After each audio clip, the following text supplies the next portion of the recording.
Guys, welcome to my another mini blog. সকাল সকাল ঘুম থেকে উঠি আমরা সব লাগেজ জুগেজ বার করে লেছি হোটেল থেকে। এখানে আমরা যাইতাম গা, তারপর স্টেশন আয়া শুনি ট্রেন বহুত লেট, 4 ঘন্টা লেট। তারপর আমরা একটু বই এখানে চিপস খাইলাম, এরপর এখানে আমরা নামুম কনফার্ম হয়েছে, এখানে একটু বাইরে চা খাইলাম।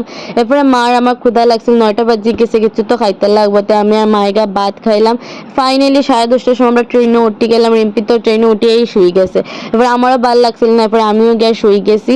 এরপরে দুপুরে লাঞ্চের টাইম হয়েছে, আমি ঘুমাইয়ে উঠিয়া এরপরে আমি বাবা মা আমরা সবাই মিলে লাঞ্চ উঞ্চ করলাম। এরপরে একটু আশা খেলাম, আর মা ধর লাঞ্চ করে ঘুমাই গেছে। এরপরে আমি কেন সরাইঘাটের পুলটা দেখছি। তারপরে রিম্পি কেন 5টার সময় একটু ফল খাটেন, আমরা ফল খাইলাম। এরপরে একটু সময় বইয়ে আমরা সবাই মিলে গল্প করতে করতে আমরা ডিনারও আই গেলাম।